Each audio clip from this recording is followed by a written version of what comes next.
Welcome to Going Dutch, the dating and relationship advice, food vlog, movie trivia, and all things comedy show in Southern California and beyond.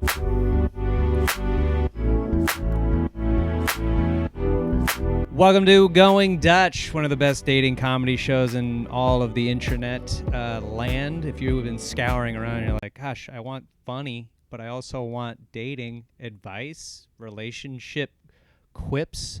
How do we end our squabbles? Gosh, I wish there was a third party that could tell us what the heck we're doing wrong or what the heck you doing right. I'm Kane Holloway. I'm your host. I'll be helping you out with that today. How did you guys find the show? How are you guys going Dutch today? You know, how are you guys doing the deed Dutch style? How are you guys going Dutch? You guys listening to this on Spotify, sharing, going tandem on your AirPods or your Beats by Dre? Are you sharing? Are you guys sharing each one headphone a piece and strolling down your neighborhood or going through a walk on the park, or you're on a run, or are you guys on a road trip and you're listening to this show while one of you drives and the other one sleeps and said they were gonna stay awake and then they fell asleep midway through listening to the melodic sounds of my voice? Yeah. Are you guys watching this while you're doing the dishes? One of you washes, one of you loads. How are you a team? Going Dutch, because that's what I want to spread the word of Going Dutch as a program you use to help your own relationship. Oh, I just figured out my show's thesis. If I could package and sell this as some dating exercise that you do, guys, go Dutch. Yeah, I've been planning this the whole time. Definitely not improv right on the spot. Guys, go Dutch. Okay, you want to save your relationship, you want to save your marriage, you want to save the few months that you guys have been rolling around on the ground, like rutting around like pigs in the mud, just naked as the day is yar. And you're like, God, we can't stop fighting. What do we do? Go Dutch. One of you split, one of you does, you guys do one thing together. Do a thing, do a chore, do an activity, and split it. There you go. I just figured it out. There you go. That's how you save your relationship. Do a thing, split it down the middle. One of you tackles one side, one of you tackles the other side. You come together, you're a team. And then you just send me all the thank yous at Going Dutch Comedy on Instagram. And you can also to Kane Holloway Comedy on Instagram. We got a good show. We got a great show. I don't know why I lowered the bar. We got a great show. Foo Fighters are here. We got a great show for you guys. A couple things just right off the bat. Mariners did not make it to the World Series, and people are in my goddamn ear. They see my hat. They see my Mariners hat and my Mariners swag that I still rock. Oh, yeah, I still rock it. And people are like, oh, gosh, how was Game 7 for you? How do you think Game 7 was for me? You think I was having a grand old Opry? Think I was chilling, having just the time of my life? Yeah, I mean, it was exciting for the first couple of innings, and then after that home run, good Lord Almighty, people are like, "How do you deal with it? How do you deal with it?" You know what it's like to be a Mariners fan when they go to the playoffs. It's like being in a relationship where you keep breaking up. Your ex comes back, and they're like, "It's going to be different this time. I promise difference. I promise change. Everything's gonna be different." And for the first 162 days, you're like, "This is the best it's ever been. Gosh, why did we ever break up?" And then, come October, you're like, "Oh God, you haven't changed. You haven't changed one bit. You're the same old mustache, big ass home run hitter you've always been. You son of a, you mother." So, yeah, it's like that. It's like your cheating ex keeps coming back telling you it's going to be different, babe. And then it ain't. And so then by the third time, you know, your feelings are you're numb. You're not sad. You're not mad. Like a mom who tried to go out and have a good time with her girls and left the oldest in charge.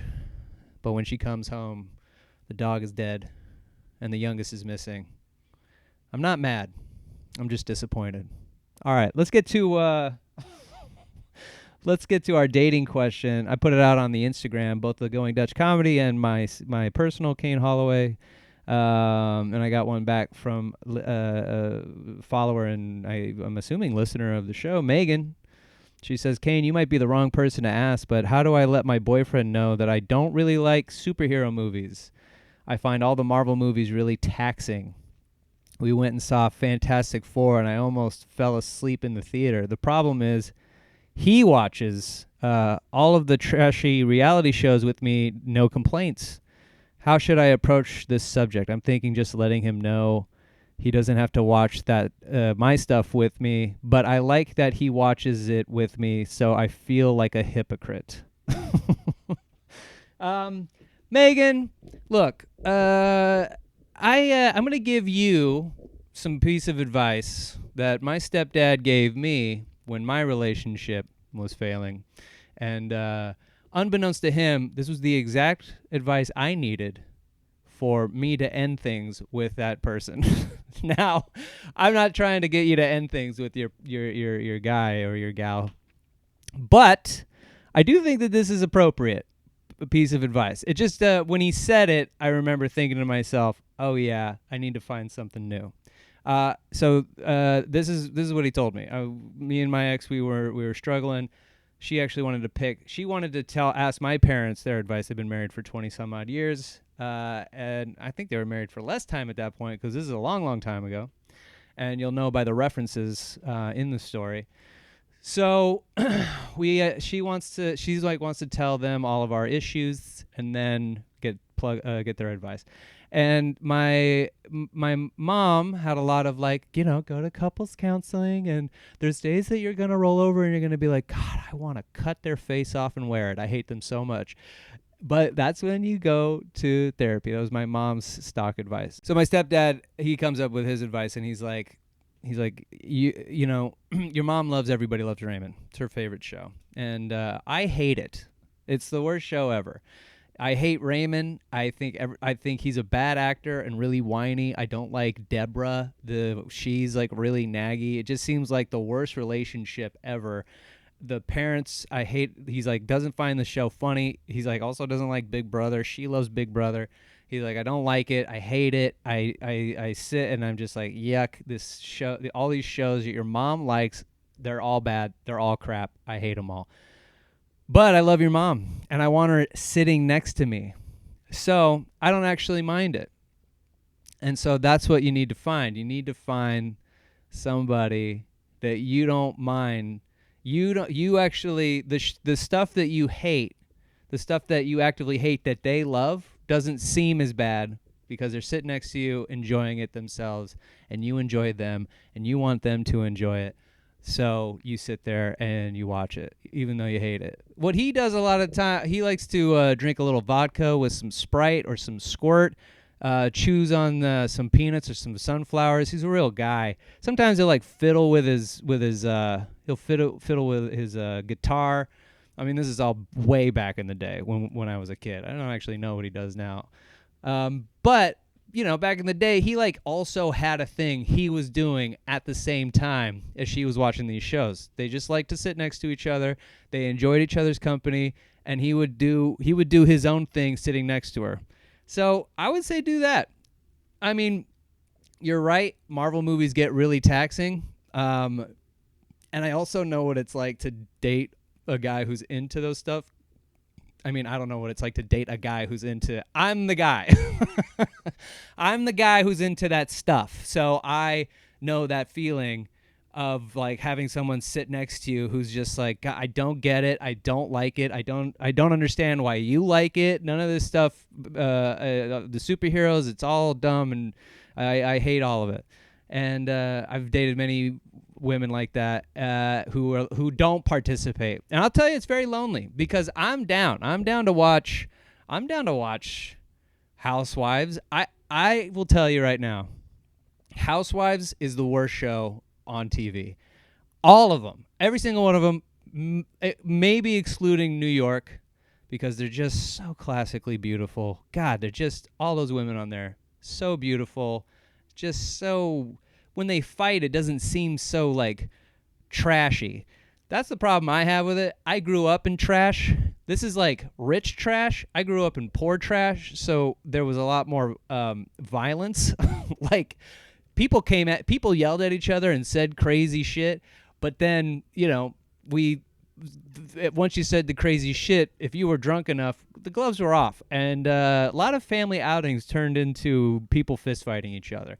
So that's why I don't like it. It's a little triggering to me. However, I can sit and I can watch. I won't watch every one, but if, girl I'm dating is sitting there watching it, I'll sit down, kick it with her, and I'll ask questions. What's going on? Why are they at this brunch? Why are they yelling? And that's the other thing that boggles my mind about the show is, like, if you were to take it at face value, if you were to take the Housewives at just like, these are a bunch of rich women who all happen to be friends, who all plan elaborate trips together to the Poconos or whatever, and then every time they go out, they scream and yell at each other. If you were to just say, that's the show, you would, and there's no producer. If you don't even like think of the concept that producers are out there stirring the pot, then you would like me, sit and watch the show and go, why the fuck are any of these women friends? I would hate to be in this situation, and I would leave immediately. But they all stick it out. They all escalate a fight, and then the ones who aren't in the fray try to de-escalate the fight, but unless they're in the fight. Why the fuck are you friends? I don't understand it. But at the same time, that's what you're watching it for. Like, in the reality of if you take it at a reality face, if this was a situation, if my girl came to me and she was like, every time I go to brunch, fucking Siriana screams at me, calls me a pill popper and says I'm poor, and it's just like, she calls you poor, says you're a bald piece of shit. It's just like, maybe don't hang out with her. That would be immediate my advice. Maybe don't hang out with her anymore. And but these women, it's a TV show. They're characters on a TV show. They have to hang out, and that's part of the thing. Part of the thing is they yell at each other. I don't get it. I don't get the appeal. Like, if they're not, it's not like Survivor where you're trying to get money. You're trying to get something. You're trying to win and be the sole survivor and win $1 million, if that's even still the pot.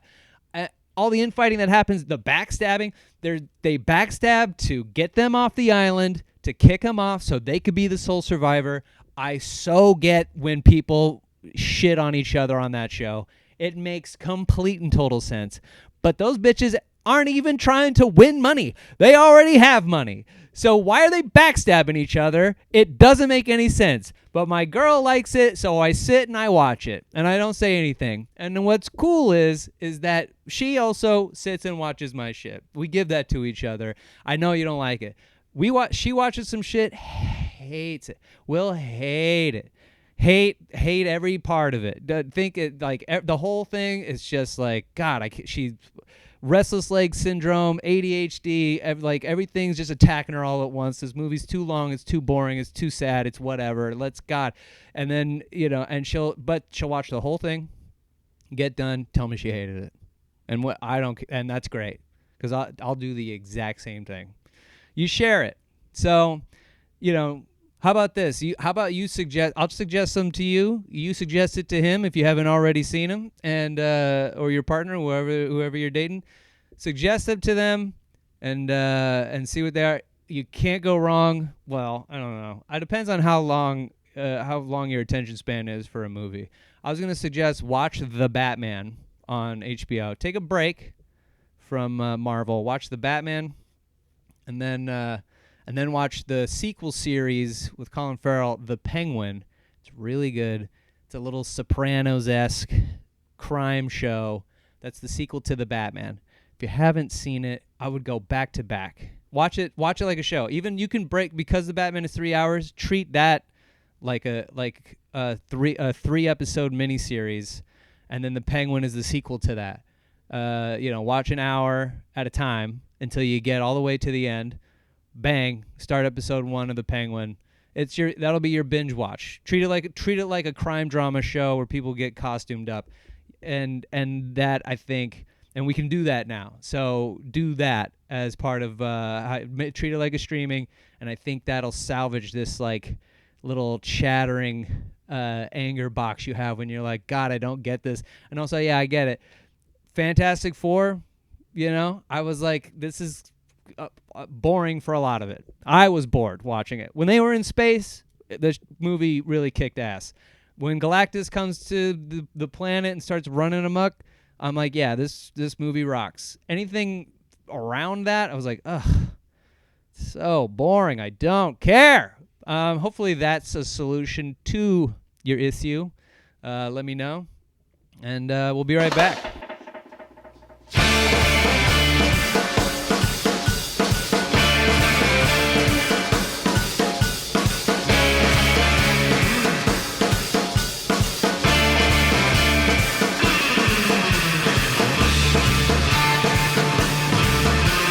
Welcome back, lords and ladies, to Date Night. It's Date Night. I cobbled together a couple date night spots for you guys here in the San Diego area. For those who didn't know it like I know it now, or if you guys probably know it better. I've only been here for 4 years. If you know it better than I, shoot me some date night spots that I should go try out so I could talk about them, enjoy them. I got a couple spots for you.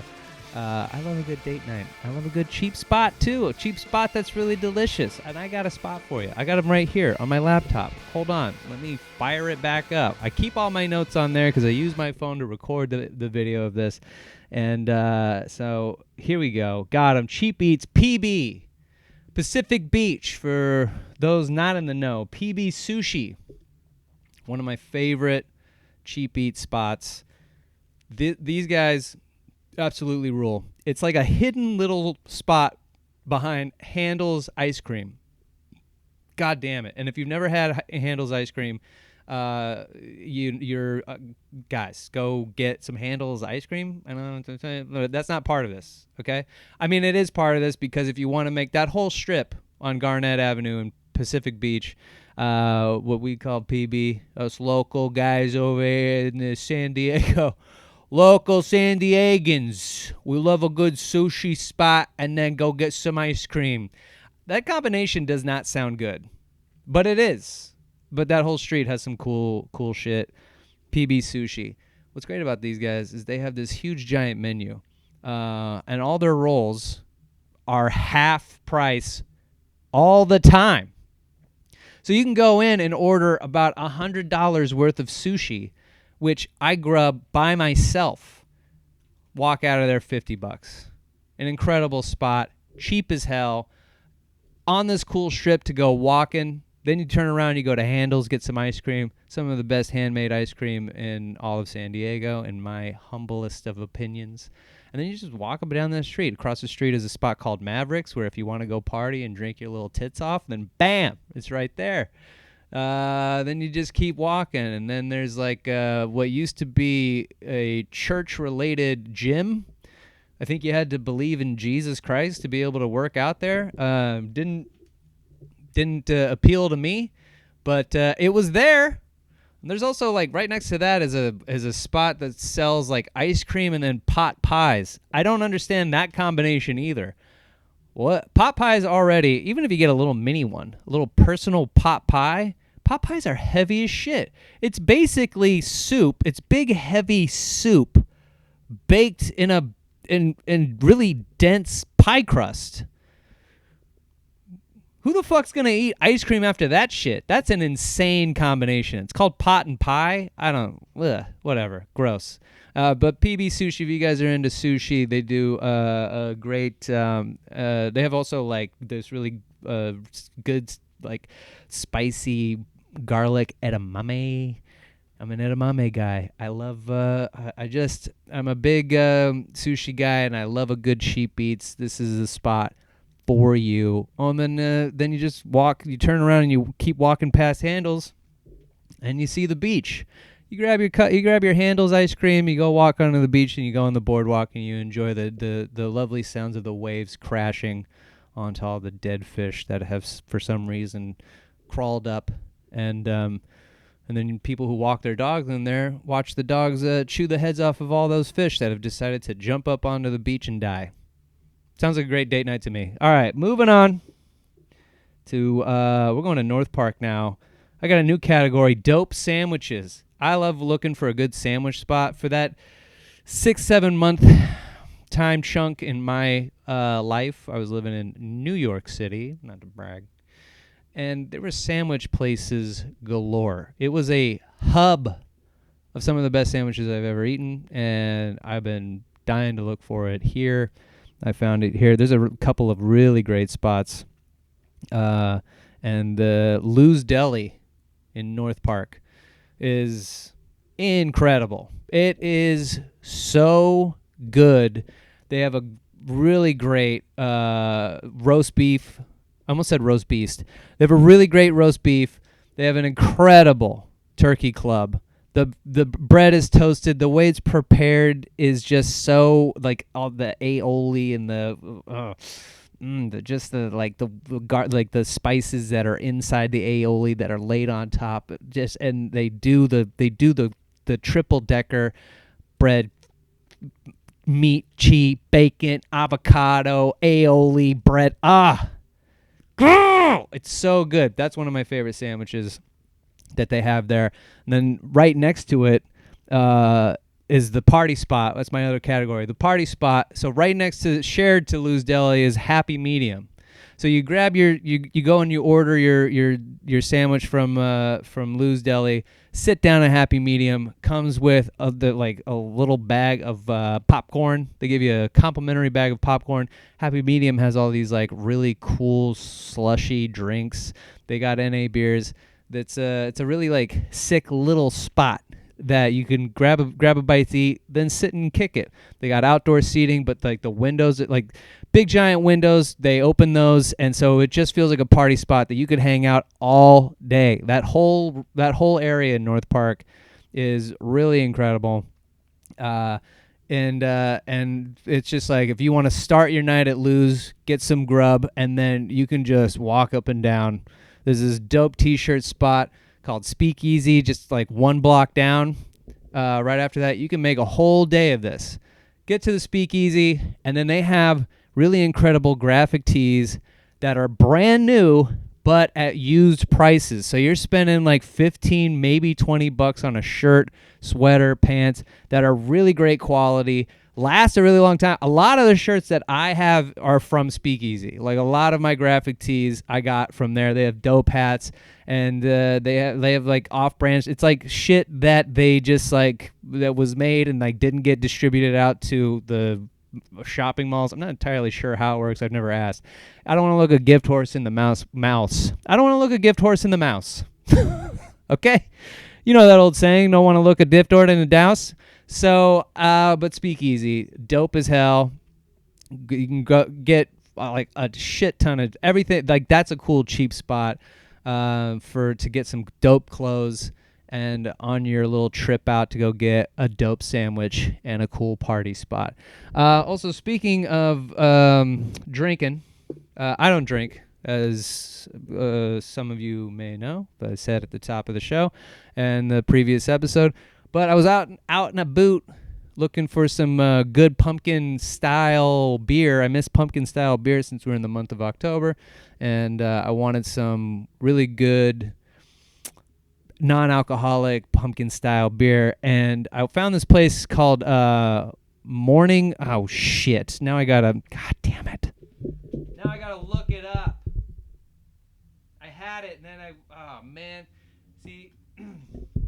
This is why you always got to keep your notes at the. You got to. This just happened today, so you got to keep your notes.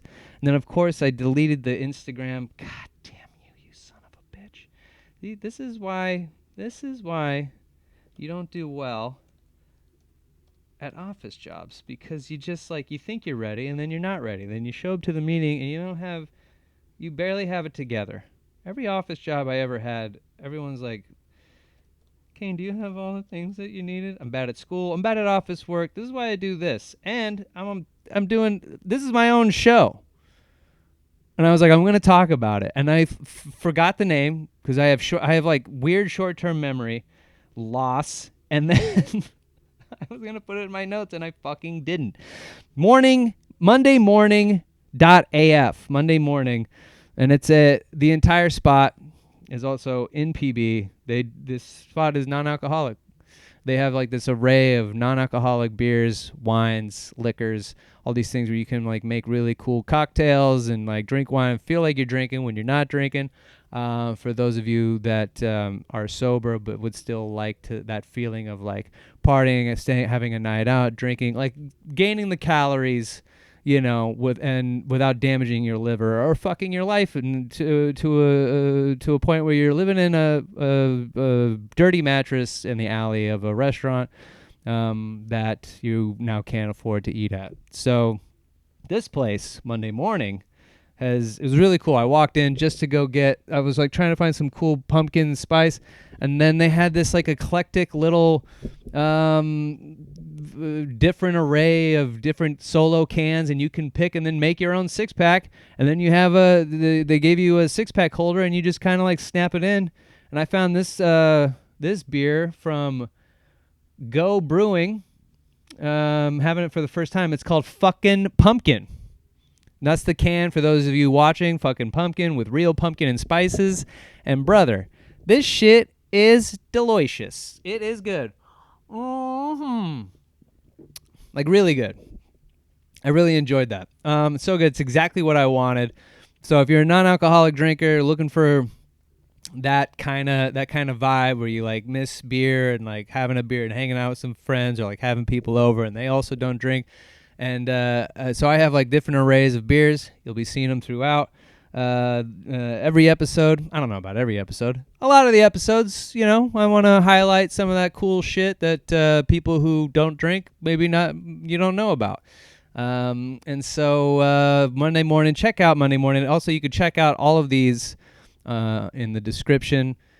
So go ahead and check those out. Plan a date night. Surprise them with, hey, check it out. We're going to go find a dope sandwich. Then we're going to go chill at this cool bar, get some eclectic drinks. Then we're going to bang it over, grab a graphic tee. Hopefully it has Michael Myers on it. And then we're going to get some NA beers. And then we're going to rut around on the floor like pigs. We're going to root and rut. That might be an inside joke more for somebody who listens to this show. All right. Anyway, that's it. That's date night. I'll be right back.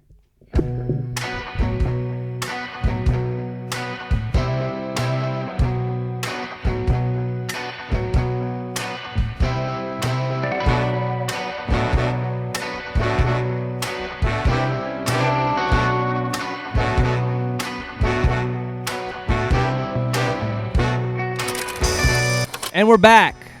This is movie night, ladies and gentlemen. All the movies and possible TV shows that are horror related for the month of October as we're getting closer and closer to Halloween. I've been doing a movie or horror themed TV show a day, every day in the month of October, because I love movies, I love horror movies, and I love to torture myself because this is harder than it looks, trying to carve out 2 hours and also an entire TV show every single fucking day. What am I, insane? Why would I do this to myself? But it ended up got a list of last episode, I guess. We did my first 8 and I ranked them, reviewed them. And then today we got my next 8, 9 through 16. So we're going to talk about all these, review them, and then I'm going to give you my top 3, my bottom 3. I'm going to let you know what they're rated on my dating scale. First date, third date, and or last date. First date, of course, it's a movie or TV show that is so good you would risk a first date on it. You're like, guys, we got to share this together. Guys, if you're dating more than one person at the same time and you decided to have a triple date, sit down, watch a show together. Hopefully it turns into a 3-way. And then if it's a third date where it's something that's like, it's fine. It's pretty mediocre. If we made out for a good portion of this or decided to smush, then I don't care what we would miss. I'm sure we could pick it back up right around the time we get finished and Last Date. It's something that is so awful, just incomprehensible. You're like, you know what? This is going to be the last thing we watch before we break up. I hate you, and you have to experience this with me. So here we go. Number 9. Netflix's Monster, the Ed Gein story. Yeah, this is, I loved Monster, the Dahmer story. I thought that they did a really great job of showcasing like what was going on in Dahmer's head, and then what led to him killing all these folks, and then how it took so long for him to get caught. And then, you think the thing that was disappointing about that one is you thought it was going to be more, they were going to highlight more of like the racial inequality of the show, which is why Dahmer got away from it. Why Dahmer got away of it. What the fuck am I trying to say? Why Dahmer got away with it. Good Lord. What, did I have a stroke? Why Dahmer got away with it for so long? Because he was targeting black males. Gay black males, so it's marginalized twofold, and you think it's going to be this cat and mouse game between him and his neighbor, and it's not really that, but it was still a compelling story, still the way that it was told in a very compelling way. And then Monsters, the sequel to that was Monsters, the Eric and Lyle Menendez story, which was less intriguing but had a few pretty good episodes.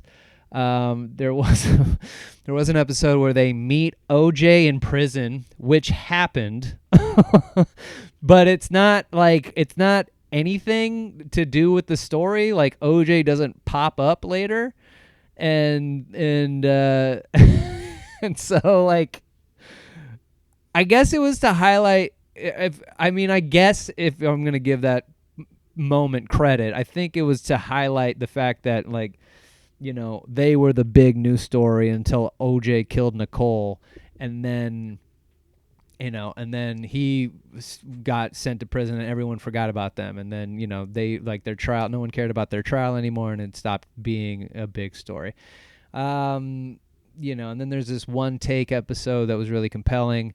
But for the most part, like that one was very hard to watch. It was hard to watch for the subject matter, as well as it was hard to watch because it I'm not sure exactly how I'm supposed to feel. So then Monsters Ed Gein comes up with this, and you're like, okay, all right, let's see what. You see, because the thing about the Lyle and Eric Menendez story is like they're trying to have their cake and eat it too. They're trying to be like, yeah, they blew their mom and dad's head off with shotguns. Intense, violent way to go out. And but then we're gonna show, kind of why they did it and why you should feel sorry for them. It's like, yeah, but they did blow their mom and dad's head off. What? All right. Like at no point during Dahmer do you ever feel bad for Dahmer. You're like, good God, I'm so glad I never ran into this guy. But with Lyle and Eric Menendez, you're like, oh, am I supposed to fucking feel bad for them? Then we get to the Ed Gein story. And the Ed Gein story is trying to tell a story about how Ed Gein is the first big serial killer. He's the guy that started the serial killer craze. The craze not only in our society as people who want to get into the serial killer part of their life, but also, they want to the movies that were inspired by everything that Ed Gein did. And I was like appreciating the take where they're like, yeah, here's Ed Gein and here's what he inspired.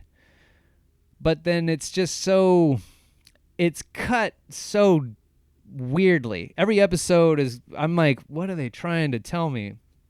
And then the latter half of the show, they're trying to make the audience feel bad for Ed. Ed Gein. Ed Gein, a guy who may or may not have dug up dead bodies and fucked them. Right? Okay, so I'm supposed to feel bad I'm supposed to feel bad for that guy? And then they just say he did some stuff that he just so clearly didn't do. So I'm confused. Like, I'm just going to spoil it. At one point, the Mindhunter FBI guys go ask Ed Gein about Ted Bundy. And Ed says that he knows who it is. He knows that it's Ted Bundy. Go find Ted Bundy. And he helps the FBI catch Ted Bundy. Right? And then he's like, I did some good in the world. I finally gave something back to the world. And then you find out none of that fucking happened. Okay, so if Ed wasn't a reformed serial killer who helped the FBI catch other serial killers, they want to make it seem like he was doing a Hannibal Lecter, but Hannibal Lecter wasn't based on him. Fucking Buffalo Bill was based on him. At no point during the movie do you ever see somebody playing Anthony Hopkins going, I would like to figure out who was going on in Ed Gein's head so I can, have that as part of my character for Hannibal Lecter. It's a terrible Anthony Hopkins impression. But none of that. It was Buffalo Bill. They even show Buffalo Bill. So I'm confused. And then they just show like Ed being like, I did what I could to be. He sounds like Winnie the Pooh for most of the movie or most of the show. I did what. He's not British either. I'm like, okay, so if that didn't happen, and you're just showing me, it just feels, and this is what I was going to say about the whole OJ thing for the Eric and Lyle Menendez thing. Like, they're pulling a Marvel, and they're saying, like, hey, look at all these other serial killers that are connected to Ed. This is a connected cinematic universe. What the fuck? Who the fuck wants that? Who wants that? I don't need to see these guys cross together like Captain America and Iron Man. Nobody fucking needs to see that. So weird. If that didn't happen, why'd you put it on? And then Ed dies of lung cancer, and he goes to serial killer heaven. This is in the end of the movie, or show. I keep saying movie. He goes to serial killer heaven, where his mom is standing on the top of the stairs being like, Eddie, boy, did you make a name for yourself. I'm so gosh darn proud of you. Are we supposed to be fucking hyped that Ed Gein did what he did? Are we supposed to be on his side? What the fuck are you trying to say with this? Insane. Awful. It was fucking awful. It was not good at all. All of the shit about Texas Chainsaw Massacre and fucking Psycho and all that stuff, it's like, yeah, that's compelling, sure. But also, you're a show that is showing your inspiration from Ed Gein. You're the same. So what exactly are you trying to say about your show depicting Ed Gein, inspiring these things? What are you saying? What are you trying to tell me? That if I watch this show, I'll become a serial killer? Or are all serial killers human and we should have a little bit of, hold space for serial killers? What the fuck? This show sucks. It's bad. I hated it. All right. Friday the 13th, Jason Lives. All of these are bad. I just got to say it right now. All of these are bad. I spent so much time on Monsters Ed Gein. There's just like, okay, so grown-up Tommy again is back. He digs up.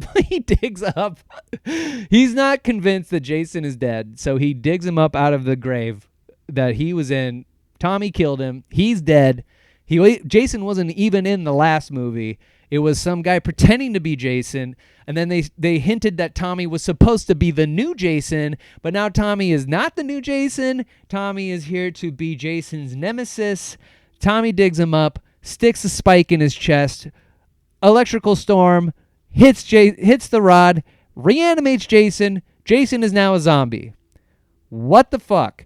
Then, now Tommy, who it's his fault, this is his fault, is now running around trying to tell people that Jason is back and then getting shitty and indignant around the cops who don't believe him. Like, he's like, you gotta stop Jason. It's like, bitch, you fucking started this shit. Don't high road anyone else in this movie. Don't do it because you brought this motherfucker back to life. This is your fault. I have no sympathy for you. It sucks. It was bad. Moving on. The Blackening. Blackening is very funny. It was on Netflix. I thought it was going to be, and I was hoping for it, but I got this feeling when I watched the trailer that The Blackening was going to be way more of a comedy than it was ever going to be a horror movie. And I was right. It's like, I really wanted it to just be this really, I wanted it to be Scream. I wanted it to be this self-referential horror movie that is really intense, scary, gory, and like, contemplative about, black people's role in movies.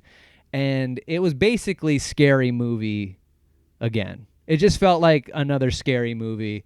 And so, like, nobody's really acting how you should in the situation that they find themselves in. And so I was disappointed with that, but it's still really funny.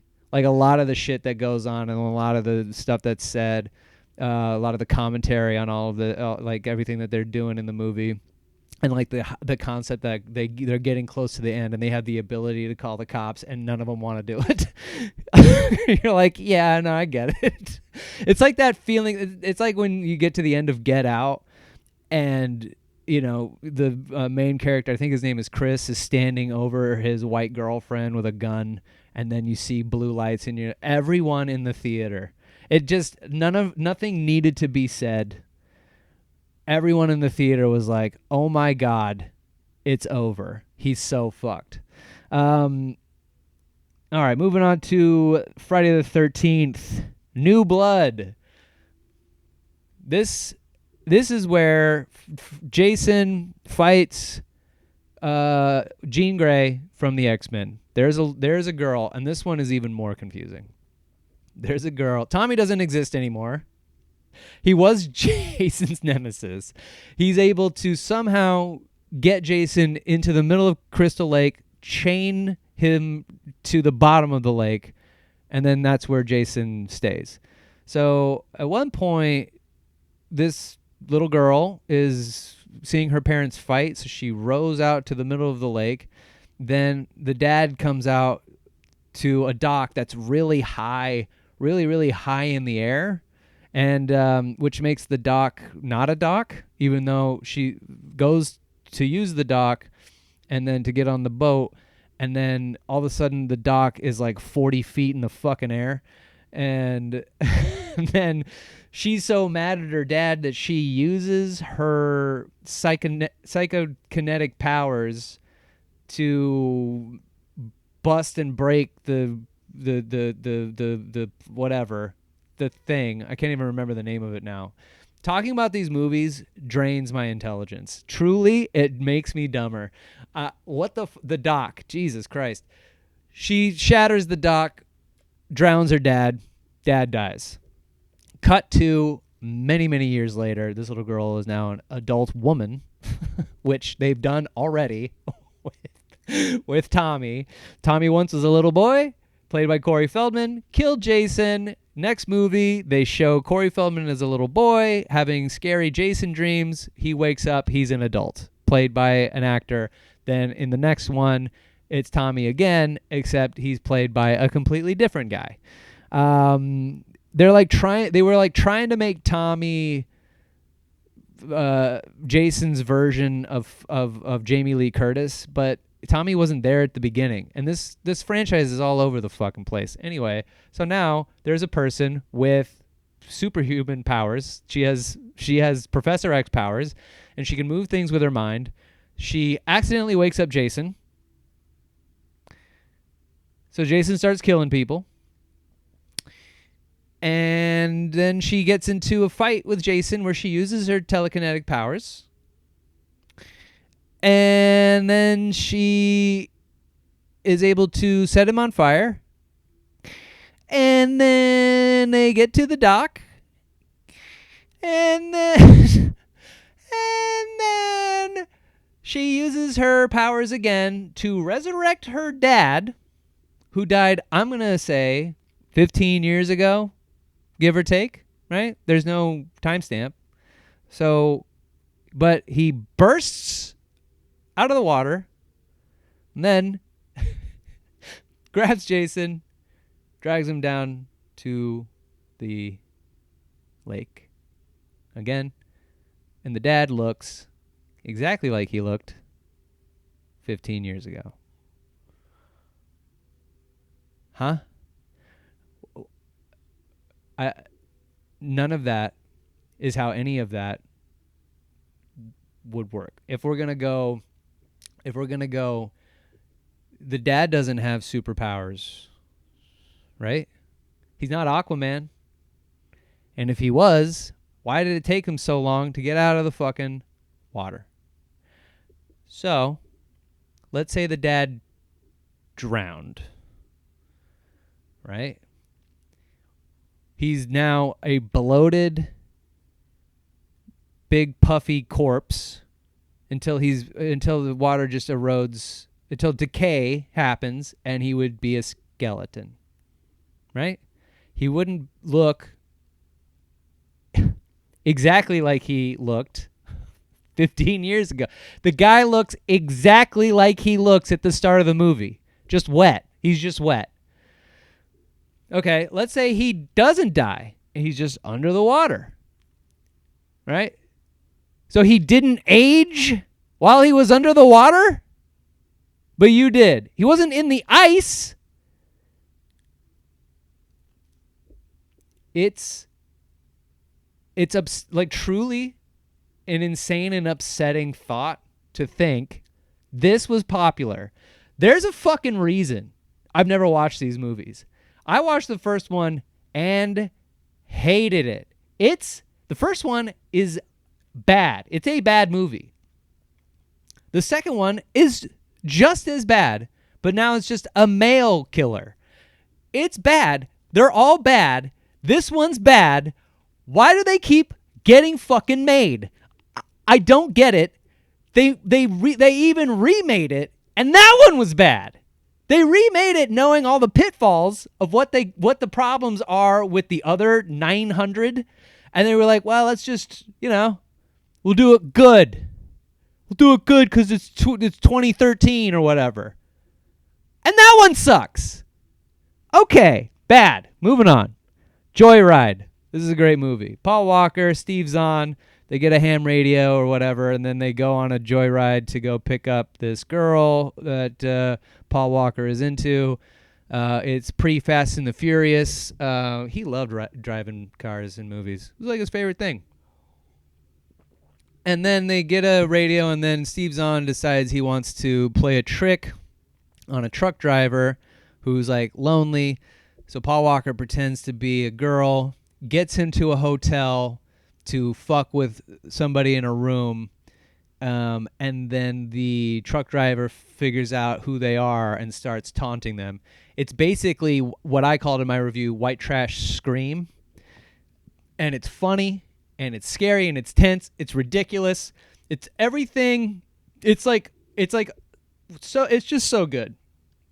It's one of my favorites. I watched it recently. I've been watching it a long time. It holds up. Joyride's great. I love that movie. Number 14, The Substance. This one is, everyone's been talking about The Substance.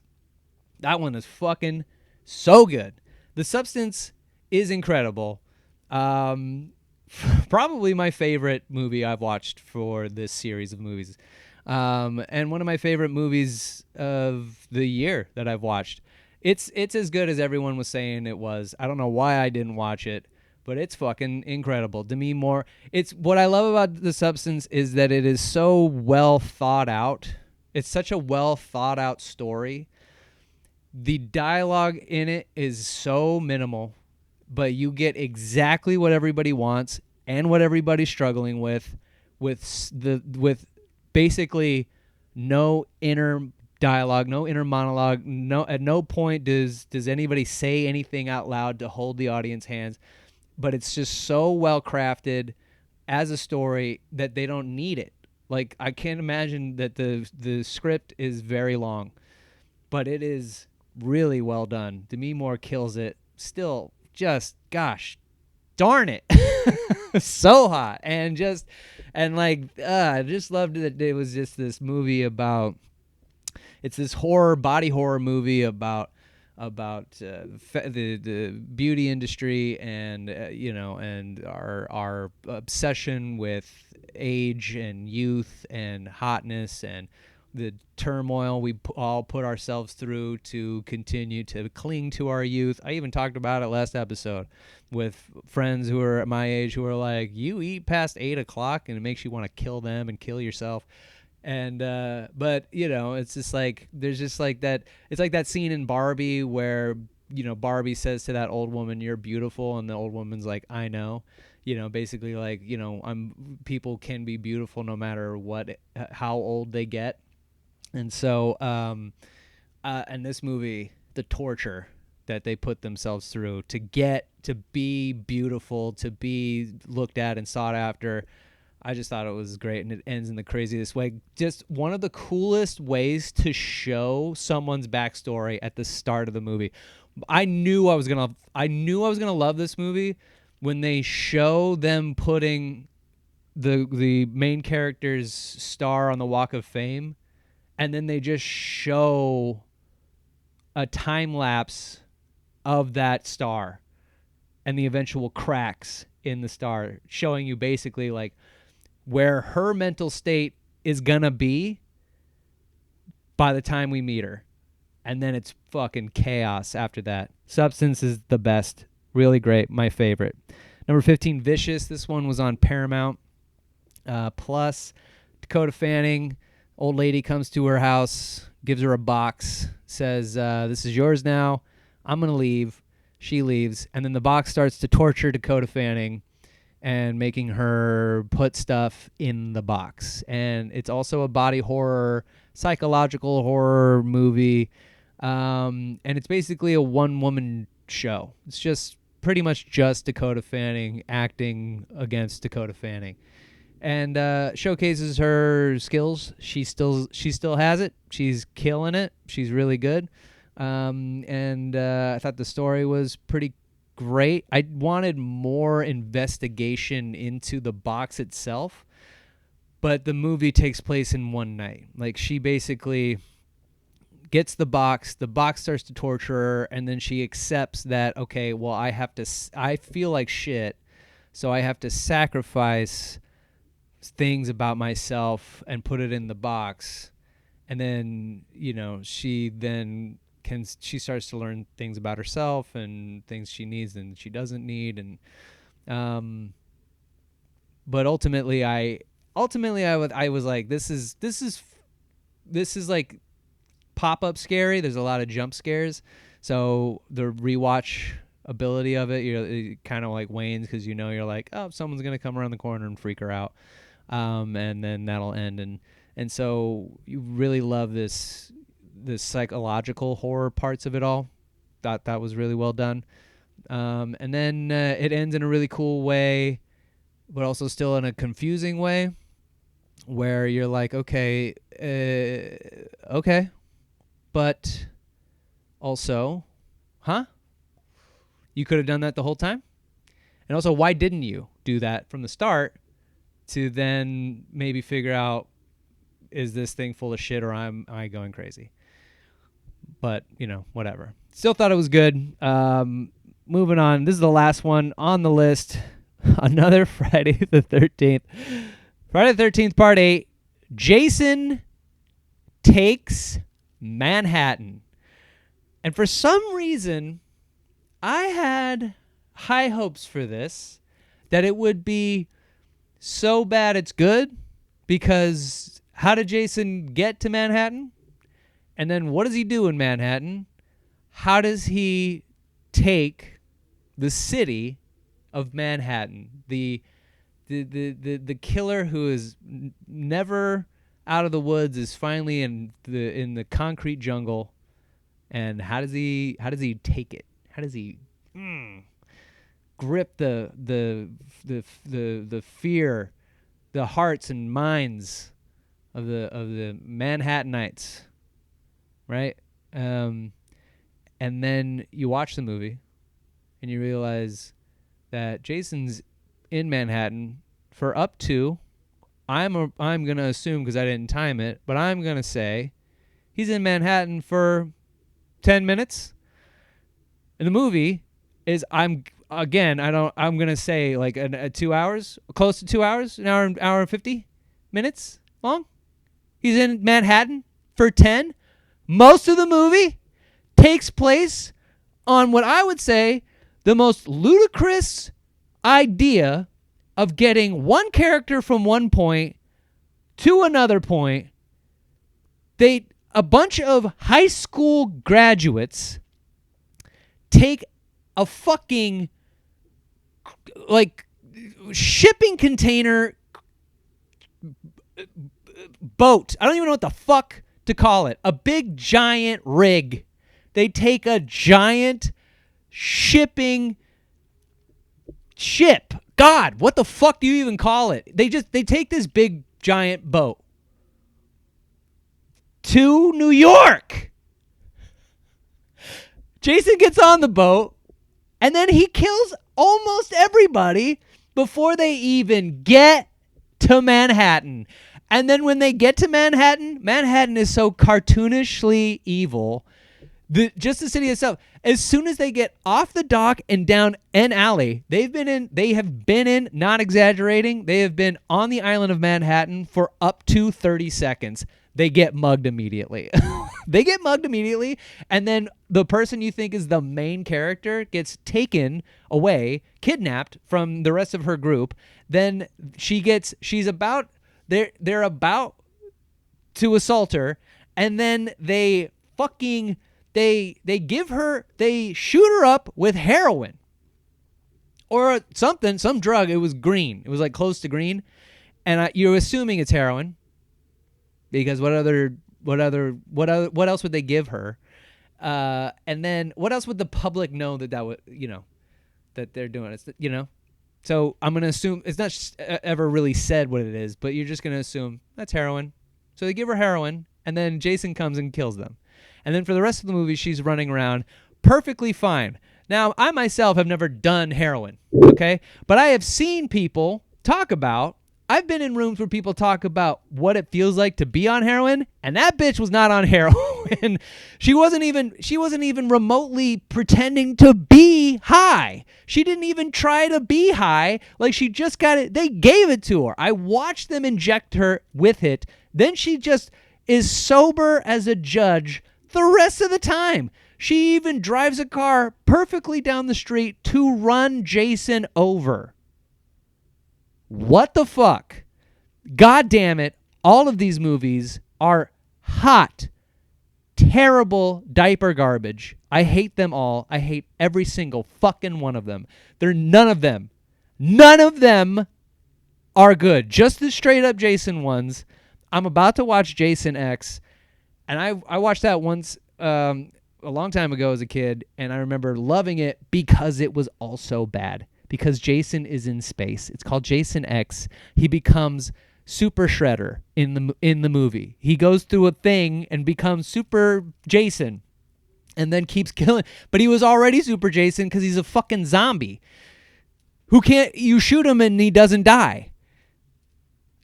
I'm like, and I love that one. I love that one. It's great. God. Okay. So they're all bad. Here are my top 3 of my horror movies this week that I've watched. The Substance, of course, Joyride, The Blackening. Those are my top 3.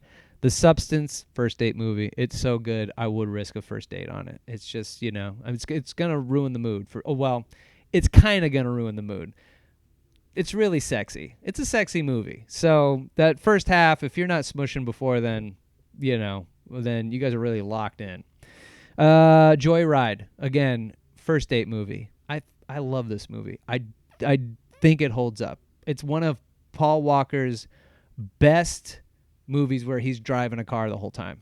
It's his best. And he's done 9 or 8 or whatever, I guess 7. No, not even. Because he wasn't in Tokyo Drift. He's done a handful of fucking Fast and the Furious movies, and this is his best one. All right. The Blackening, This is a... I'm going to say it's a third date movie. You can make out during it and still know what's going on. Bottom 3. Monster Ed Gein Story, Friday the 13th, New Blood, Friday the 13th, Jason Takes Manhattan. I'm going to say that Monsters Ed Gein Story is I'm going to say last date because you can't really fuck during this. It's not one of those shows where you put it on and you fuck because he's creepy as hell and the subject matter is just awful.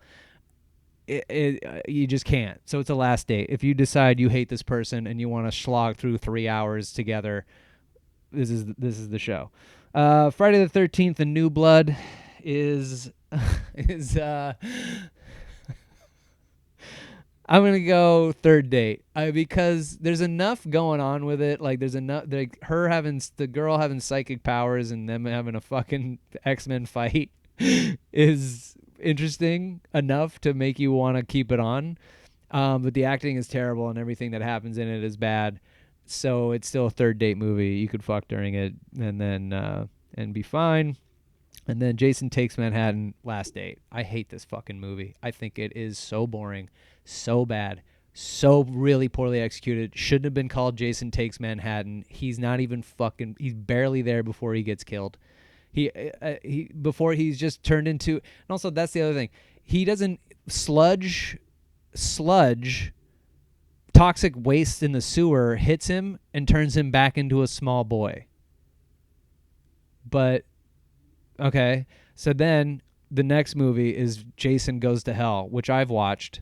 And Jason is a full-grown man stomping around Camp Crystal Lake again. So what the fuck? Okay. Those are my picks. That's the show. What did you guys think? Is there some horror shows that I've missed that I haven't talked about that you would like me to watch and comment on? Did you watch any of these? What did you think? Did you agree? Do you disagree with me? What about some date ideas? Hit me with some spots, places to go out and eat, grub, party, any of those cool spots. If you know of any great any beers or any cocktails or cool like spots that have like mocktails and shit for guys like me, you can send all of that shit plus your dating and relationship advice questions to Going Dutch Comedy on Instagram. You can follow me and send it all to @Kane Holloway as well. Subscribe to the YouTube channels, Kane Holloway, and then the Going Dutch. We have separate YouTube channels. See a lot more of my stand-up on my personal one, and a lot more of the Going Dutch clips on that one. Subscribe to the show on Spotify and all the places that it happens to be at. I really appreciate you guys checking it out, and I'll see you guys on the next one. Oh, and also we got some live shows coming up in November. We're going to be in Utah, as well as we're going to be at Weir Beer. Dates are going to be in the description down below, and then I'm working on another spot in North County in Carlsbad that will host Going Dutch show. I'm going to pull questions from the Bull, funny comics. We're going to do some live music stuff. It's going to be a great time. So I hope you guys are ready for all of that stuff. Again, links to all this stuff, all of the live shows and social medias and all that in the description, as well as all the date spots and the list of the movies. So thank you guys for checking out this show.